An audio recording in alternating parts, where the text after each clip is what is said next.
When we used to picture the business of the future, there was always this lingering expectation of some undeniable, flashy spectacle. Oh, absolutely. Like we all wanted the Jetsons. Right. We imagined walking into a local hardware store or, I don't know, an accounting firm and being greeted by a literal chrome-plated robot. Yeah. The sci-fi promise was basically that advanced technology would be something you could actually point your finger at. Yeah, a physical manifestation of progress. Exactly. Yeah. But here we are in 2026, and the reality of that future has finally arrived. And it is entirely the opposite. It's just completely, thoroughly invisible. It really is. It's the absolute definition of background infrastructure now. I mean, the whole hype cycle of the early 2020s has completely settled down. And what we are left with isn't theatrical robotics. It's just quiet, relentless, algorithmic efficiency. It's plumbing. Yes. It's become the everyday plumbing of the business world. You don't think about the pipes in the walls of your house until they stop working, right? You just expect the water to turn on. Exactly. And artificial intelligence has rapidly become exactly that kind of essential, unseen utility for small businesses today. So to understand exactly how this invisible infrastructure is operating right now, we're looking at a really comprehensive 2026 brief today. It's from Illimitable Visions, LLC, and it's titled, What AI Can Actually Do for Small Businesses in 2026. It's a great piece, really grounding. It really is. So our mission today for this deep dive is to basically cut through all the residual tech jargon and look at the actual reality on the ground. We are tearing down how small businesses are actually deploying these models today to survive, to scale, and to compete. Which is so needed right now. Because the baseline reality is no longer about testing language models in a browser window. It's about systems integrating directly into CRMs, smart scheduling software, and dynamic email platforms. Right, we need to completely discard the idea of artificial superintelligences running corporate board meetings. That's just not what's happening. Yeah, that's movie stuff. Exactly. The baseline for a small business today is actually found in the exact same tools they were already relying on, just supercharged. AI in 2026 basically acts as an omnipresent operational routing layer. The routing layer. Yeah, so it organizes unstructured data, dynamically categorizes customer inquiries based on semantic intent, and then it triggers workflows. It's not a single glowing brain sitting on a server somewhere. Right, like HAL 9000. Yeah, no, HAL 9000. It's just a decentralized layer of intelligence spread out across standard software, processing data in milliseconds to essentially eliminate everyday friction. Okay, let's unpack this. Because a technological shift of this magnitude, it obviously required a massive behavioral driver. I mean, small business owners didn't just universally decide to become advanced systems architects overnight. No, definitely not. They're way too busy. They're too busy actually running their companies. Their hand was forced by consumer behavior. Think about the psychology of how you and I operate as consumers today. Modern customer patience is essentially like microwaving food. Oh, that's a perfect way to put it. Right. If you put something in the microwave and the timer says 2 minutes, you walk away, you're totally fine.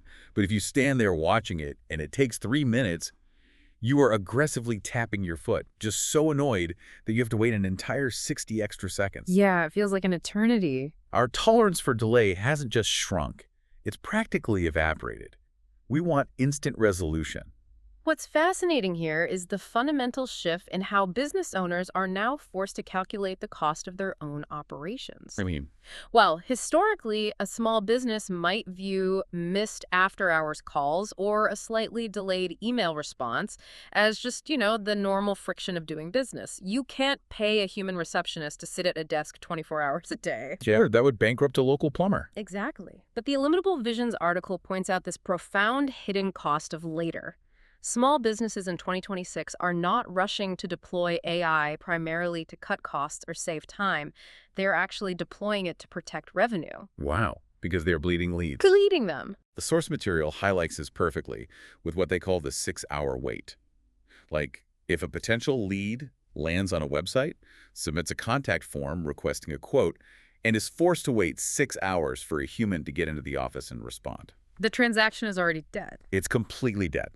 The consumer hasn't just sat there patiently staring at their inbox waiting for you. In those 6 hours, they have run 3 more searches, they've contacted 2 competitors, and honestly, they've probably already booked the service with whoever had an automated routing system that replied in 30 seconds. The psychology of the modern buyer just demands immediate validation. Every missed call that goes to a generic voicemail at 8:00 p.m. is a permanently destroyed opportunity. Yeah, gone forever. If your operational inefficiency forces a customer to wait, they don't wait, they leave. So AI is being deployed strategically to remove that specific operational bottleneck. So it's about plugging holes. Right. From a P&L perspective, it's not about removing a salaried employee to save 50 grand a year. It's about plugging the holes in a leaky bucket so that $100,000 of ambient revenue doesn't just slip through the cracks just because the physical office happened to be closed. Which brings us to the front lines of where these battles for customer attention are actually being fought, right? Websites and phone lines. Speed is the ultimate currency now. And here's where it gets really interesting, because the whole concept of a website has fundamentally mutated. Mutated is the right A word. few years ago, a small business website was essentially just a digital Yellow Pages ad. It was a static brochure. You had your About Us page, a list of services, and a contact form that basically dumped an email into a black hole, hoping someone would read it on Monday morning. Yeah, the old submit and pray method. Exactly. But the source argues the static brochure model is functionally dead. It is entirely obsolete. A modern website is no longer a document you read. It is a system you interact with. I look at this shift to fully automated front lines, and I have to wonder about customer alienation. How so? Nobody wants to be stuck in an automated phone tree at 2 a.m. yelling, "Representative, representative," into the void while their kitchen is literally flooding. Doesn't heavily gating your business behind an AI voice system or a chatbot just annoy the exact premium customer you're trying to save? Well, that assumption is entirely valid if we were still relying on the technology of the 2010s. Okay, fair. Those legacy automated phone trees were explicitly designed to deflect customers. They were literally cost-saving barriers built to keep frustrated people away from expensive human call centers. Right, they were a wall. But the conversational AI systems of 2026 are architected for the exact opposite purpose. They are designed to serve customers instantly. Look at the mechanics of the examples in the Illimitable Visions brief. Law firm example. Yeah. An AI agent on a law firm's website isn't presenting a list of generic FAQs anymore. It is actively processing natural language. It asks a few conversational questions, analyzes the semantic intent to figure out if the user is facing, say, a messy corporate merger or a family law dispute. Right, very different needs. Completely different. And in milliseconds, it pings an API to pull up the specific real-time availability of the correct specialist in the firm. So it's actively parsing the context of the legal issue and making a routing decision on the fly. It's an active conversion engine. Exactly. The system cross-references the user's intent with the firm's internal calendar and secures the consultation before the user even considers looking at a competing firm. That's wild. And regarding the phone lines, these aren't dead-end voicemails. Let's map out that flooded kitchen scenario you mentioned. Oh, yeah. The 2.80 panic. Right. A customer calls a home service company at 2 a.m. because a pipe burst. In the past, they'd hit a voicemail, hang up, and call 5 other plumbers until someone woke up. Guaranteed. Today, the AI voice agent answers. It uses voice-to-text algorithms to capture the panic in their voice and the specific keywords like water, burst, emergency. It understands the urgency parameters set by the business owner, cross-references the on-call plumber's GPS and schedule, and actually books the emergency dispatch right then and there. Wow. Customers vastly prefer the psychological relief of securing a guaranteed service at 2:00 a.m. over waiting until 9:00 a.m. just to have a human being tell them the exact same thing. Oh, because they want the relief. The relief of immediate resolution totally outweighs the desire to speak to a biological human. Precisely. But that causes a fascinating domino effect downstream. Yeah.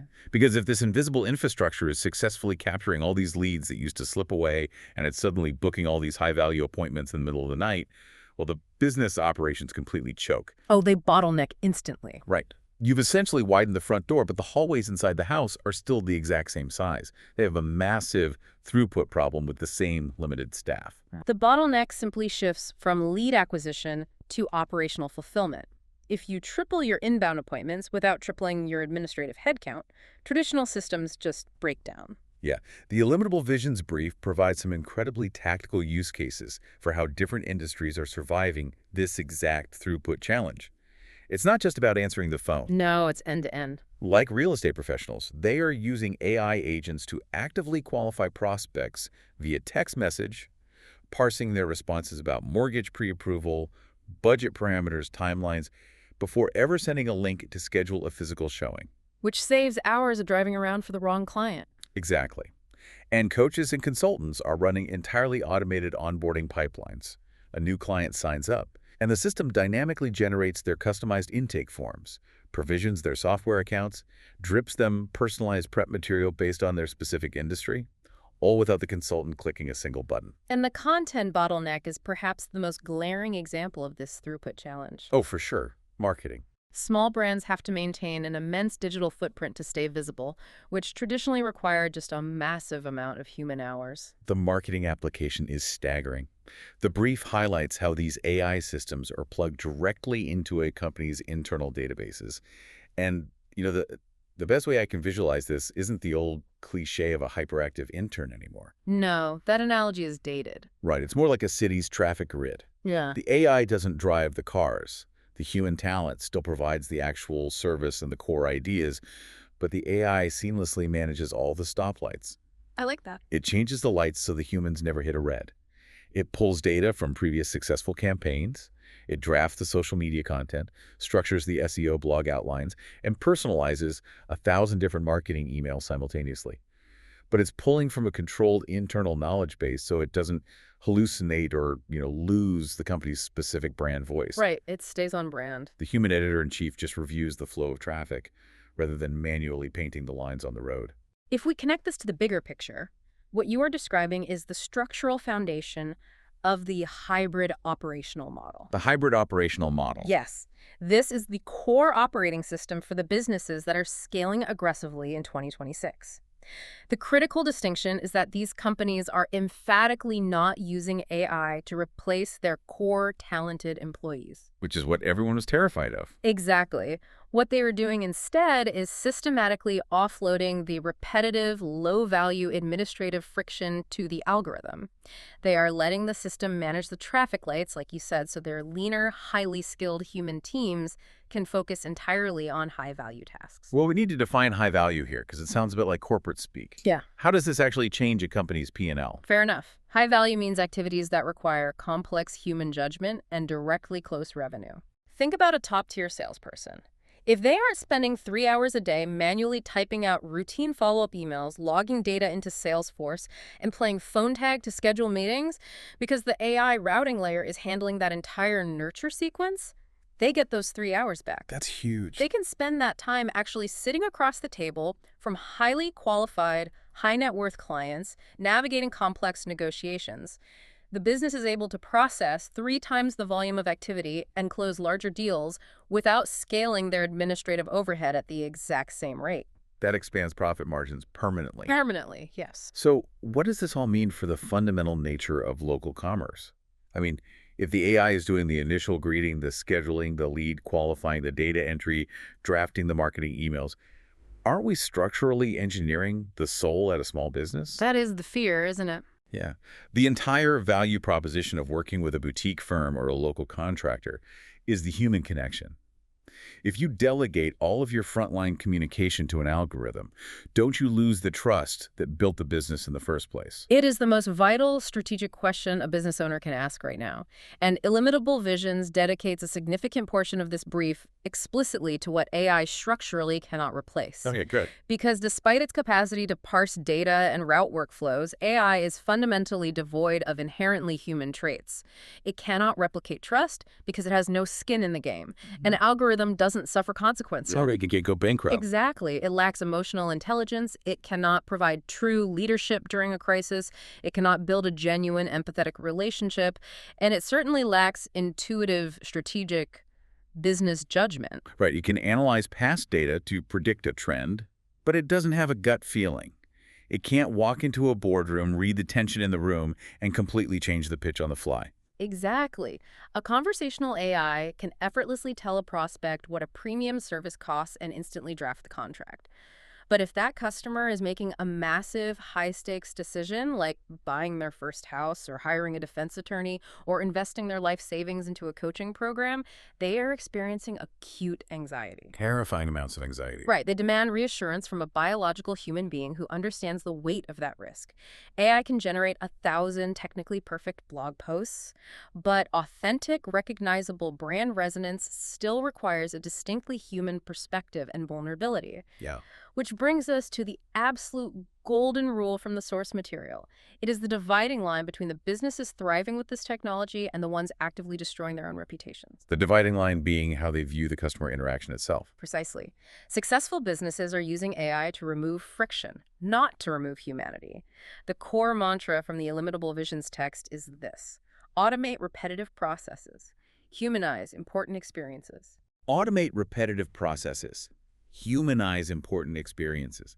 That completely reframes the objective. It changes everything. You aren't trying to build a fortress where you never have to speak to a customer again.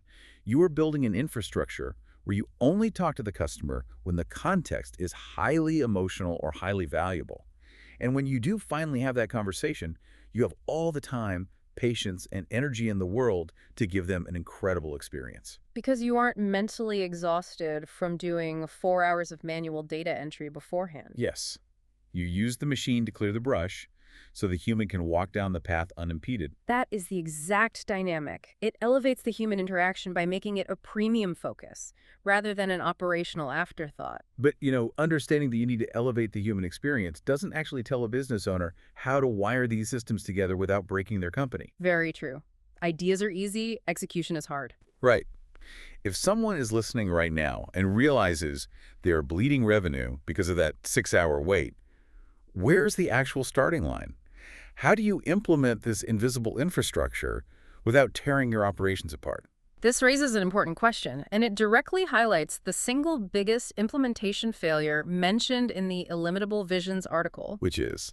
The instinct for a panicked business owner is to try and automate everything simultaneously. They read about this operational efficiency, they get excited, and suddenly they are trying to rip out and replace their entire tech stack with 5 different unvetted AI tools overnight. Oh man, which just guarantees a total operational meltdown. The tools don't talk to each other, the data gets corrupted, and the customer gets caught in the crossfire. It creates absolute chaos. You end up with fragmented systems where the website's chat agent isn't connected to the CRM's calendar API, so it double books clients.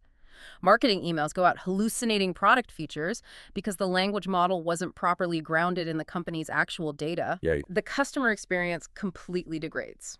So the highest ROI strategy recommended in the source is actually incredibly restrained. You must map your operational friction and tackle just one bottleneck at a time. You isolate the single biggest point of failure in your throughput. Yes. You look objectively at your daily operations and ask, where's the most time being wasted? Or where are the most leads dropping off? Right. If your administrative staff is overwhelmed by answering the exact same 5 logistical questions on the phone all day, you don't redesign the whole company. You just start by deploying a highly focused conversational AI on the website, specifically trained to deflect those 5 basic queries. Simple. If you are losing leads because it takes 2 days to manually reply to a web form, you implement a simple automated lead follow-up sequence via text. Keep the scope narrow. Yeah. Ensure the AI layer integrates with and supports your existing software workflows, rather than trying to invent entirely new operational paradigms from scratch. So you basically find the specific administrative traffic jam, and you install a smart stoplight just for that one intersection. You prove the concept, regain those lost hours, and then you move on to the next bottleneck. That methodical, compounding efficiency is where sustainable long-term growth actually happens. It's surgical application, not a blanket replacement.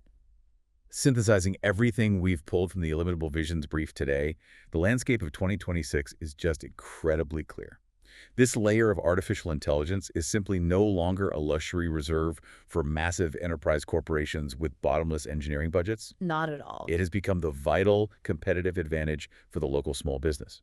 It is the invisible infrastructure that allows a lean company to operate with profound structural efficiency, to respond to market demand instantly, and to scale their revenue significantly without being forced to drastically inflate their payroll every single time they experience a spike in volume. It acts as a multiplier for operational execution. And in a marketplace where consumer expectations are built entirely on speed and frictionless convenience, flawless execution is really the only thing that guarantees survival. And for you listening, whether you are an entrepreneur actively mapping out how to implement these routing systems to protect your own revenue, or if you're simply a consumer who has noticed how much remarkably smoother and faster it has become to book a local service or get an answer from a brand recently, Yeah, this is the underlying architecture. it's everywhere. AI infrastructure is the unseen engine quietly processing the data, changing the lights, and making that frictionless experience happen. It is the new plumbing, running silently in the walls, keeping the commerce flowing. But before we wrap up today's analysis, I want to leave you with one final, slightly provocative thought to ponder on your own. We spent this time exploring how the reality of the future turned out to be invisible. We've seen how this technology is working relentlessly in the background to systematically eradicate every single ounce of operational friction and delay from the customer journey. If we fast forward a bit further down this timeline and AI eventually perfects this infrastructure, if it flawlessly handles all the friction and optimizes every single commercial interaction so nothing ever goes wrong or gets delayed, Yeah. will the occasional human error completely flip in value? Oh, that's interesting. Right. Will a quirky, slightly inefficient, improvised interaction with a real, flawed biological person actually become a premium luxury? Like, will brand one day charge you extra simply for the privilege of experiencing a less than perfect but deeply human friction? The artisan mistake. Exactly. The artisan mistake. Something to think about the next time your microwave takes 30 seconds too long. Thank you for joining us on this deep dive, and we will catch you on the next one.